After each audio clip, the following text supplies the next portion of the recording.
everyone, welcome to Hedgehog Hollow. Sorry, we had some technical issues on the last one, so let's try again. So today I'm going to show you the cards we're going to make.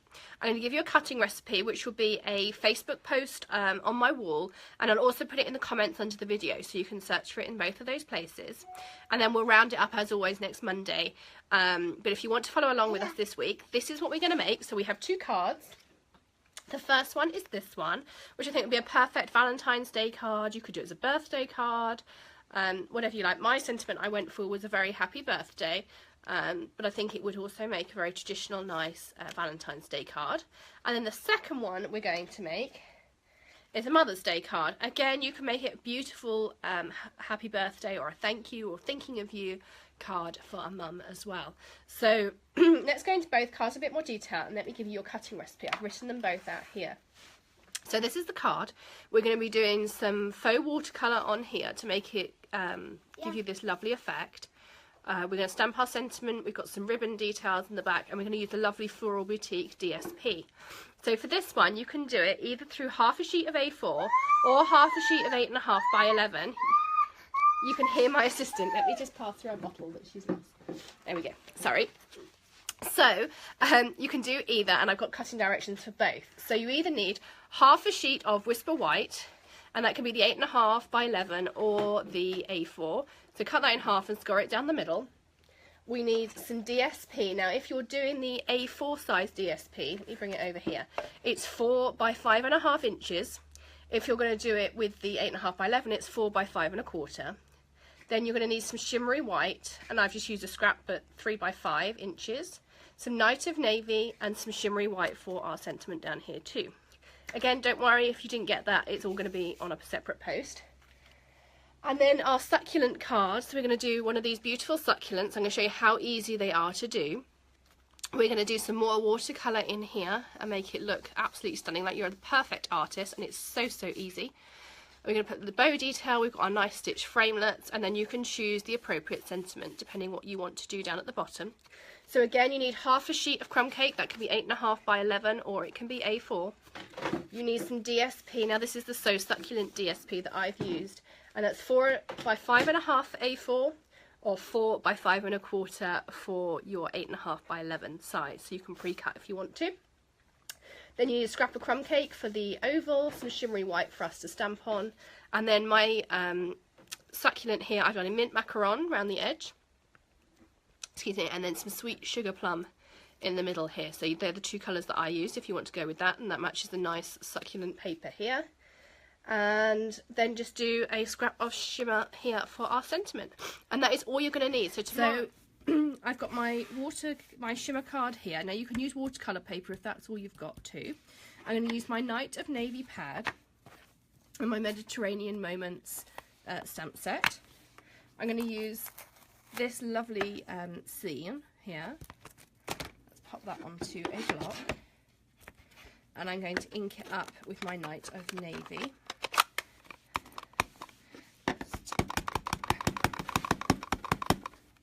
Doing it so that I can make sure it's fully covered. There we go. Now if you don't get a perfect image, this isn't the end of the world. Firstly, we're going to die cut it out, so if it's the edge, that's absolutely fine. And secondly, we're going to watercolour it. So then just stamp it down as normal. There we go. And we'll put that to the side. And then we're going to use our aqua painter. Now at this point it's worth having a piece of kitchen towel on hand. So I'm just going to put that here so you can see it. Now I'm going to squeeze my aqua painter because I want it to be fairly wet. There we go. So I know that this is quite wet, and all we're going to do is start going over the lines. Now here where you've got the path, I tend to just do a continuous squiggle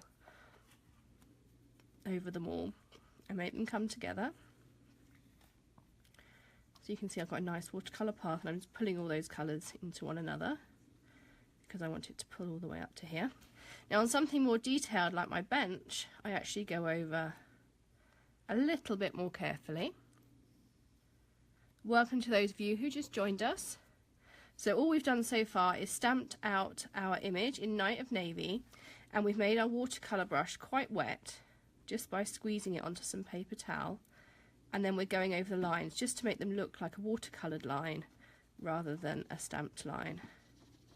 When I've got a bush, I just do some circular marks like this. And when I have my lines on the arch, again, if you go in the direction, so if it's an arch that goes up and down, make sure your strokes go up and down. If it's something circular, you want to go in a circular motion like this. And if you want to make it look sketched, just as though you're, we used to draw tornadoes at school, we used to do those circles. But there is absolutely no precision required in this, and you can do as little or as much as you'd like. Occasionally you might want to clean the ink off your aqua painter because it does build up. And then just squeeze a bit of water through, that will clear it. There we go. And this makes a beautifully watercolour style scene. And that is it, that is our panel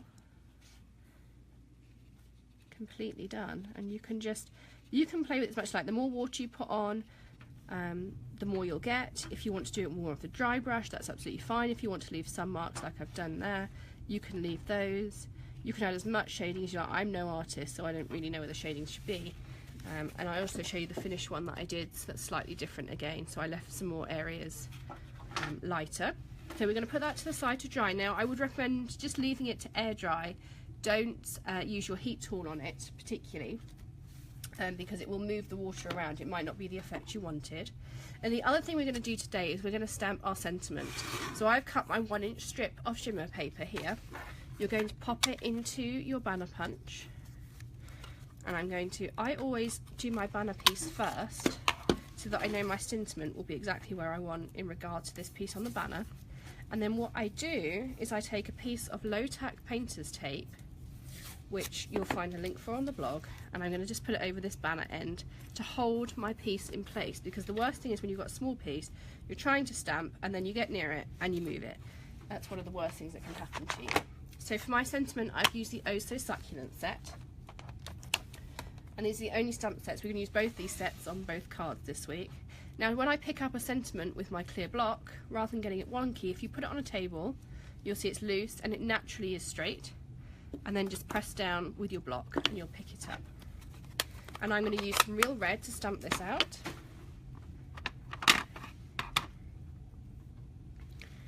And I'm going to stamp this down here. And that's it. So we're going to assemble our blue card, which is this one right here. So I've got all the things that I put in the cutting list, and I have the watercolour panel that we did the other day. And we're going to use the Lots of Labels framelits, and I have the 2 largest sizes here. So that's what we're going to be using. Now in my Night of Navy, I've already gone ahead and cut the largest size out, ready for layering.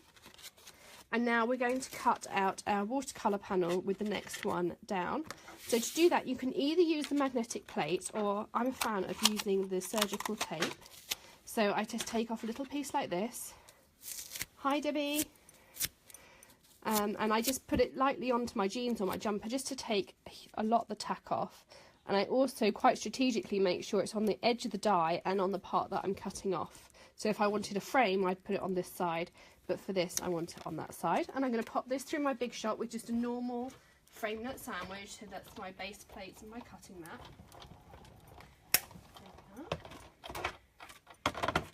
And it comes out like this. And then we're going to stick this with our snail onto our Night of Navy piece. So I'm just going to stick that onto here. I think sticky down the bottom, we'll take that off. And then I'm going to put this flat on here.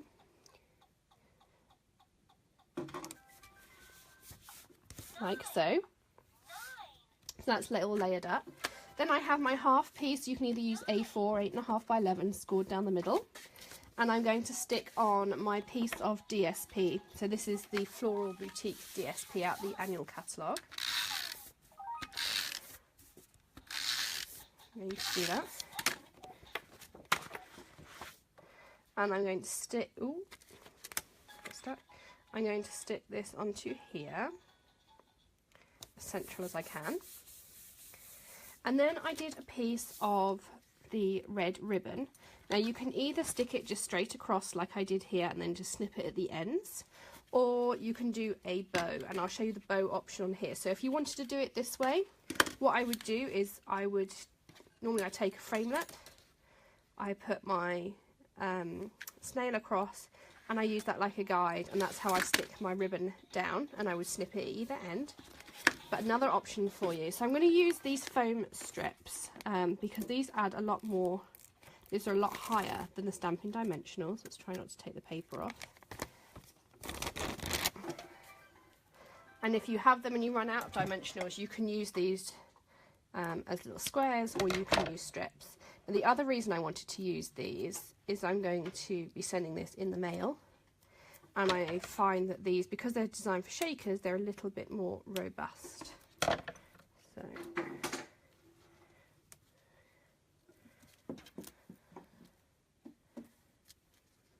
let's just take that off of there.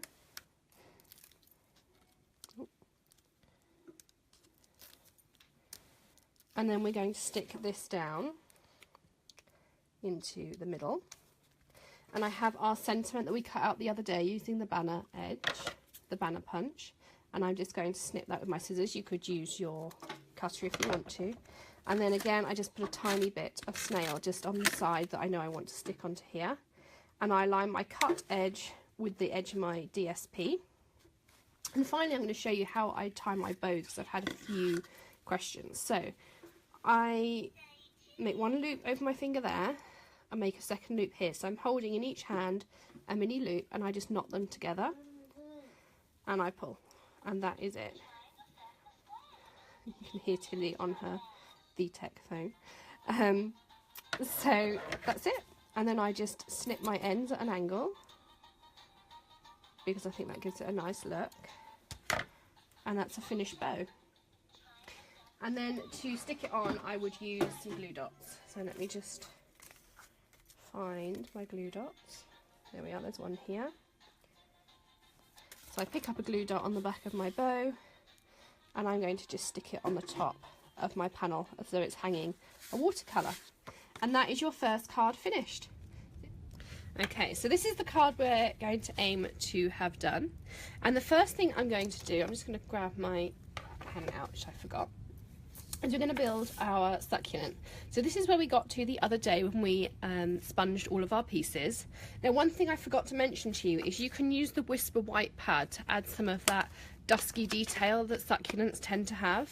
And all I did when I was just playing around was just dab it on top, touch it over, and you need to give it a little bit of welly.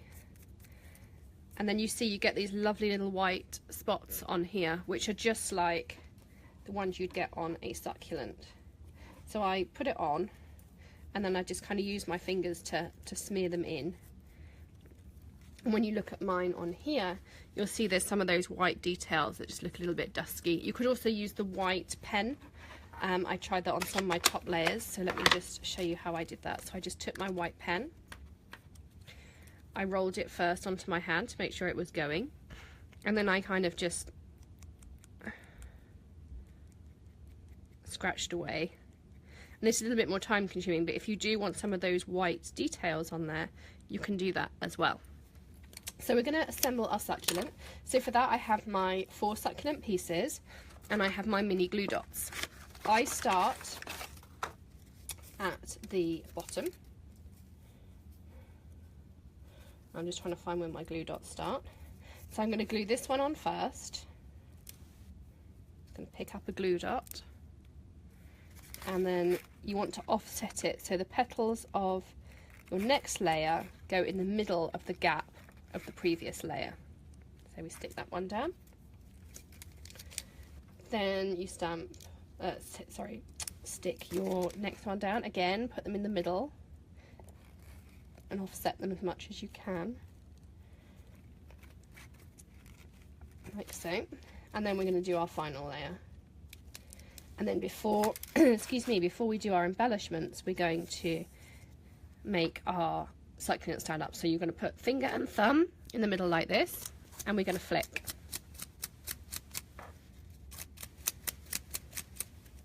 because you want all your layers to stand up nicely.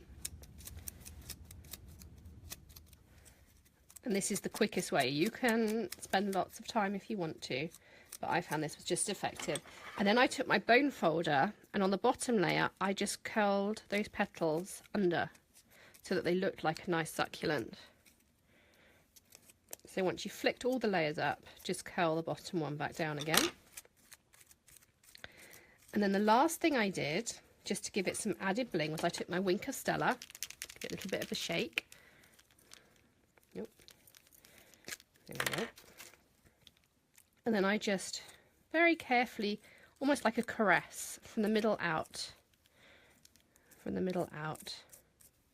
And if you want a bit more of the glitter to come through, just give it a squeeze. You can see there's some on my desk now, and I'm just going to pick it up and use it.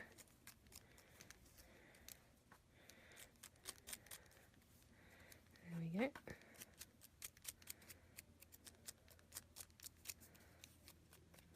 And I particularly paid some attention to these tips so that they shimmer like this.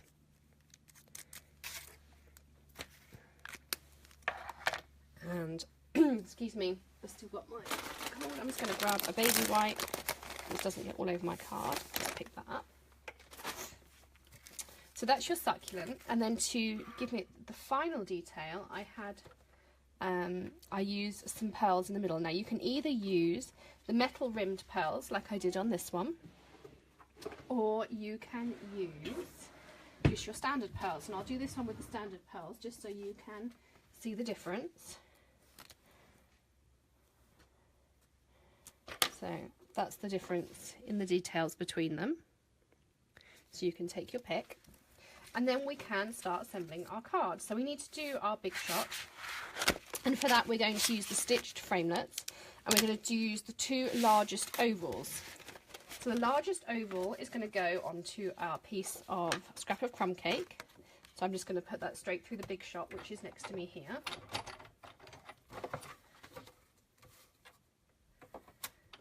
And then you're going to grab some of your surgical tape or your magnetic platform.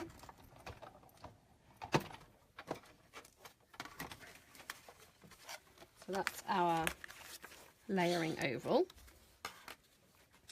And then I'm going to grab my surgical tape here and take a tiny piece off, just sticking it on my jeans. And then we take our small framelet, and you want to frame up how you want to cut out your cat on their chair. I'm going to go for that there. And I'm just going to stick that down. And again, I'm going to run this through the Big Shot.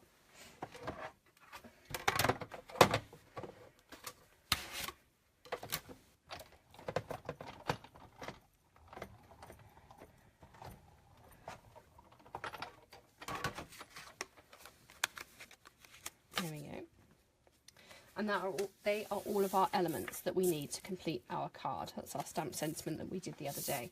So this is my half sheet of A4, or you can use half of 8.5 by 11. I do suggest you pre-score it to get a nice fold, but I'm just going to fold mine down here. And then you can take your snail.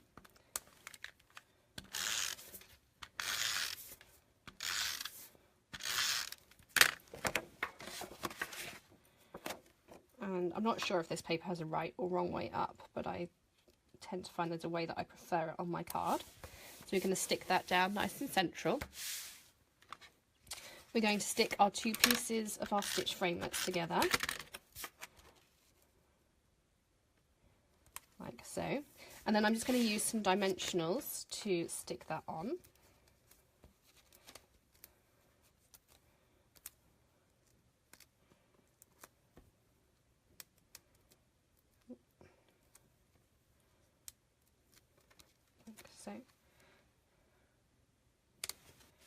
And I'm going to use some dimensionals on my Happy Mother's Day. And to do that, I just use the edge of these dimensionals, just off the sheet here. So I'm just going to slip into this edge and slip it again. And this is the perfect width to go on here. And I'm going to stick that down. And then we're going to put our succulent on. Now I'm going to do that with glue dots, and I suggest you use If you're going to give it by hand, I suggest you use 2 glue dots. If you're going to put it through the mail, I would suggest 3 glue dots. So, 1, 2, and so I'm going to do the 3. This one's going in the mail, like so. And then you can also just tease your succulent up a little bit to give it some nice volume, like that. And then our final detail is our bow. So like yesterday, we're going to tie a bow in the same way. So we make 1 loop in our left hand, 1 loop in our right hand, and we knot them together. And this ribbon is slightly thicker, but it works just as well. It's like a denim style ribbon. Like so. And you can keep pulling them backwards and forwards, the tails, until you have the right length. I'm pretty happy with that one. And again, I cut them on the angle. For a nice effect. Try to make them the same length. And then again, I'm going to grab another glue dot and I'm going to stick that onto my card. Like so. There we go. So that's our completed card. So there's 2 different options for you with the pearls, depending which you prefer. And I'd love to see what you've been making during the week. Hi Sophie, thank you. I can just about read it the wrong way up. And so if you leave your creation in the pictures, doesn't have to be a copy of this, but whatever you've been creating this week, leave a picture in the comments and I'm going to pick one at random and I will send you the set of cards that I've made during my Facebook Live this week and a little goodie bag of bits. And next week, just a sneak peek, we're going to use the Inside the Lines paper next week, and I'm going to give you 5 different ways to colour it in and different effects that you can obtain with it. So we will see you next week. Have a good weekend, happy stamping, and don't forget to comment with what you've been creating. See you soon. Bye.